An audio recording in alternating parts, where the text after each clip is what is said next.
This young evildoer used to have an evil heart, but by meeting someone special, he discovered justice. Hello everyone, it is I, RainingCardGames, and welcome back to another video. Well, as you may know if you've seen some of my previous videos, we have dropped in the ranks in Master Duel because we've neglected my Master Duel account for a bit. Spare change, ma'am.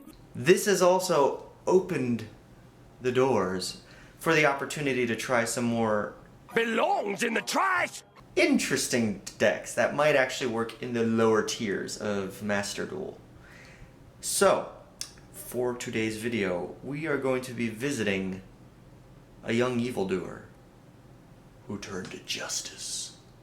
And we're going to see how it goes. Anyway, but before we go ahead and do that, if you could do me the tremendous favor of liking, commenting, and subscribing, I would graciously appreciate it. Now, let's go ahead and hop on Master Duel and learn justice. Behold my attempt at making a Gagagigo themed deck. Now, the artwork for Gagagigo, Gagagigo, Go Gagagigo, Gigabyte, Awakening of the Possessed, Gagagigo. He basically appears in a lot of card artwork. So, for example, Compulsory Evacuation Device, Dimensional Barrier, Ice Bond, and there's other cards too that I could have included as well, but I wanted to also have a little bit of a synergy in the deck besides just every single artwork and see if I couldn't mesh together something that actually works. So, we do obviously have our plethora of normal monsters. How are we facilitating them? Well, we have our unexpected dies. We have a little Umi engine. Fish Shoner actually can spam out the big guy himself. Legendary Ocean allows us to easily normal summon our level 5 Gagagigo, or Gagagigo I should say. And we have a little bit of protection with Sea Stealth Attack too, as well as the original Sea Stealth Attack, so make our big level 5s and higher really annoying to deal with. D-Bear speaks for itself. Spiritual Water Art, we have waters. We tie into the theme that we do have Area the Water Charmer. This also allows us to special summon the possessed Gagagigo from the deck, which is pretty cool. Champion's Vigilance.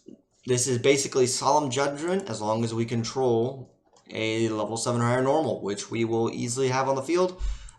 We do have some extra deck cards, specifically Gagagigo the Risen, who, if we are able to actually summon him, that will be kind of a miracle, because 3 level 4s is a little bit of much of an ask for the deck, but we will see how it goes. All in all, the deck is just kind of very simple.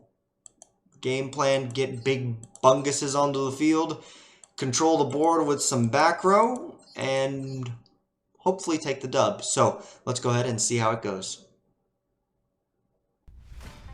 Alright, so for game number 1, we are going first, and as you can see, we've opened our unexpected die. So, this allows us to bring out a Gagagigo from the deck, and we also already have a Gagagigo in hand, so we are going to go ahead and normal summon him. 2 level 4 water monsters. Well, that enables us to go into the Stealth Dragon, which is not a bad opener, and then also we do have the Compulsory Evacuation Device, and we have 2 forms of interaction with our opponent. Not terrible at all, given the circumstances. So we go ahead and pass over, and it looks like we are playing against UAs. This will be interesting. So yeah, basically they deal with my board, but it's okay. Game number 2, we are going first once again, but this time we open a much more, I like to think, stronger board, in the sense that we have a little more interaction and a little more sticking power besides just getting my 1 monster dealt with and being OTK'd on the crackback. So we use our Fish Sonar to search out the Gagagigo, and then we can also special summon the Go Gagagigo from the deck. So we have extra monsters on the field. We also do have a Champion's Vigilance in the back row, as well as a Sea Stealth Attack. So we are looking pretty strong with this backup, and then of course we do have the attack boost My opponent sets 2 cards, which means that we now have the pretty much a winning position at this point now to really start to sink in some damage. We bring out the area, though, familiar possessed the water charmer, so that way we can really start to sink in some battle damage.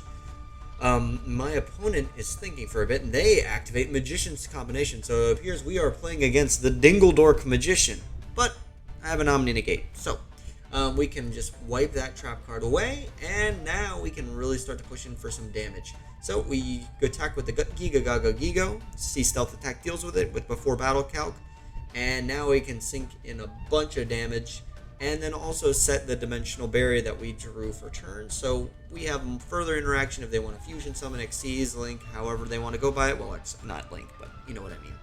In either case, we pass over to our opponent, and they will scoop it up. Eventually. There we go.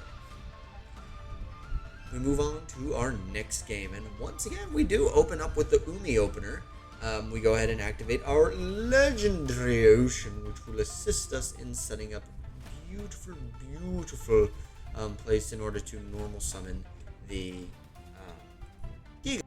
And then we go ahead and activate our Fish Sonar. This will allow us to search out our Gagagigo, and of course, because we have Umi on the field, we will be able to special summon the Gagagigo. I can never get over saying his wonky names. We also do have a little bit of back row, so we do have the Compulse as well as the Ice Spawn, so we have a little bit of a quirky, fun little floodgate, as long as we're not playing against another water type. Otherwise, then this floodgate is completely useless. But in draw step, we go ahead and activate it just to make sure that we have it online, and we pass to our opponent. Turns out they're playing Blackwing. Excellent. Means that we are not going to die this turn. As long as we have the Ice Spawn on the field, they won't be able to summon anything in attack position. We go back to our turn. Fish Sonar once again. They hit us with a Raigeki Break. This is lower tiered, so I'm not surprised to see some wonkier cards and otherwise competent strategies. We lose the Gagagigo. Not the end of the world, though. We can just add a Gagagigo and special summon another Gagagigo because we run 2. And yeah, I like what I'm seeing. We have actually lethal on the board, so we move into the battle phase. I go ahead and compulse the Kalute back up to the hand, and now we have enough on the field to punch directly and take this game. Feel the wrath of the Gagagigo. Next game, we are actually going second, so not the end of the world. My opponent activates Cybernetic Fusion support. Already seeing this, I know where this is going. This is a self-TK. A win is a win. I'm going to let this play out, but in all honesty, yeah. This is another, I guess, something that you will see occasionally on the lower tiers as well, and you're just going to have to deal with it. Oh well. Oh well. Free win for me. But now to the next actual game. We are going first, but we don't have the best of openers, so we just summon out the Gagagigo with a couple back row, and turns out we are playing against Red Eyes. Now, we do have a dimensional barrier in our back row, which will be able to stop this Red Eyes fusion when it hits the field, and my opponent is slowly setting up a bunch of Red Eyes phases, filling up the graveyard with a bunch of level 7s, including the vanilla Red Eyes. I'm holding on to that D-barrier. I want them to commit to the activation of it. Then, and only then, do I hit them with the no fusions. I really do wish the sending was for cost. That would be amazing because it would turn out for the future, but unfortunately it's not. Oh well, what are you going to do? And I do still have that Dead Sea Stealth attack in my back row as well. With no Umi, it's not doing me any favors. Eventually I do draw the Umi, and I can sink in a little more damage and establish some board presence. They're level 3, so I can't go into any rank 4 plays, but this is now slowly where I will not potentially survive. Since I don't have any level 5 or higher originals, the Sea Stealth attack ain't doing too much in terms of the battle phase. Red Eye's Darkness Metal Dragon hits the field, which means now they can start to spam the field with a bunch of big old Red Eyes monsters. The Gearfried Red Eyes hits the field, equips it with the Black Metal Dragon, which also can send to the graveyard either from the field or from the Spell and Trap card zone, it can also still trigger its effect in getting more Red Eyes cards from the deck, which is unfortunate. Also means that I will lose a card, but in order to protect my cards from destruction, I use Sea Stealth Attack, banish the area, so that way they can't destroy my Umi. And at least I still have the power boost on, and I will hopefully be able to see this out. But unfortunately, like I mentioned earlier, Black Metal Dragon did hit the graveyard, which means they will be able to search out a card. They add Return of the Red Eyes, the continuous trap, interesting choice, but to each their own. They go ahead and they will be linking off into Verte Anaconda. This is not good at all. They pay the 2k, sending their materials down, and not Dragoon, but the Meteor Comet, the big other guy, the Archfiend Mungus. He has a very quirky ability that because the Red Eyes Archdragon Archfiend monster can attack, effects can't be activated to the end of the damage step. That also turns off my Sea Stealth attack. So even if I have a Go Giga Gagagigo or a Giga Gagagigo, I am not able to do too much, unfortunately. And that Dimensional Barrier is just a little too late at this point.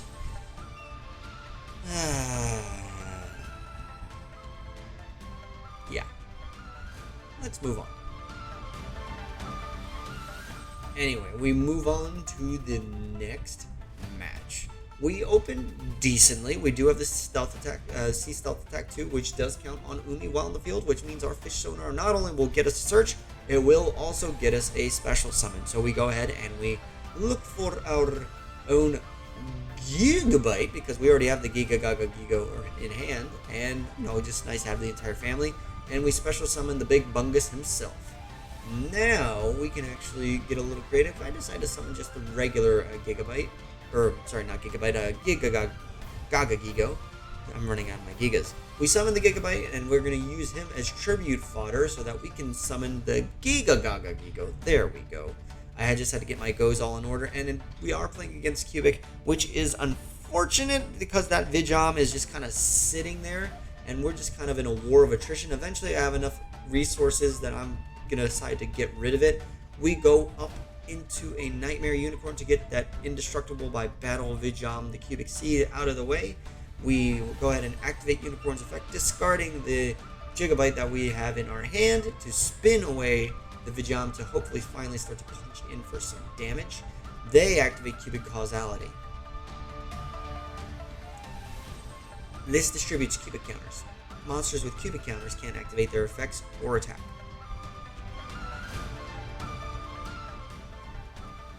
Oh no. But it's not the end of the world. We are able to still climb up, get some more advantage on field. Using IP Masquerader, we can then go up into our access code talker, and we can try now to get rid of my opponent's board this way. However, we don't have too much link fodder in grade at the moment, so we only have one pop because of both the monsters we have in Graveyard Dark.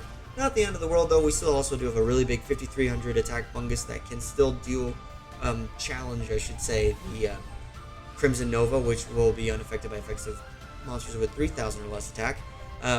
We go ahead and we pop the Cubic Seed, and now we move into battle phase to finally really sink in. And unfortunately, my opponent special summons out the Vijam, the Cubic Seed. And because of the trap card's activation, I have to battle that Vijam.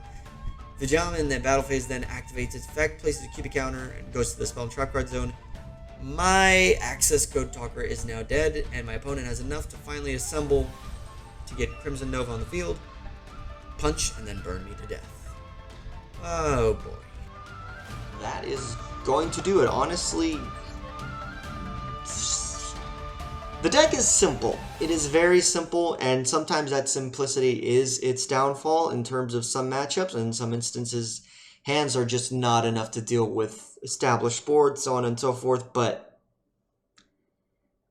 if I can get some of the stuff set up, like the Umi setup with the Sea Stealth attack, and then I can stick a big guy on the field, sometimes that's just enough. And having cards like Dimensional Barrier and Omni Negate are pretty good in some instances. But yeah, I never see this really being a top tier. This is just a fun way to explore the lower tiers of Master Duel. And yeah, who knows? Should I stay in the lower tiers or should I start to climb? Because I do also want to try some more intricate decks that have a higher power ceiling.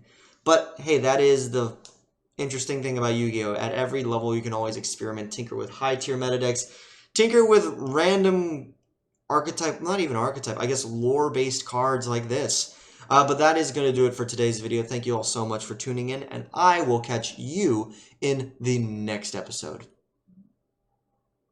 Episode? Video. Video. Let's go with video.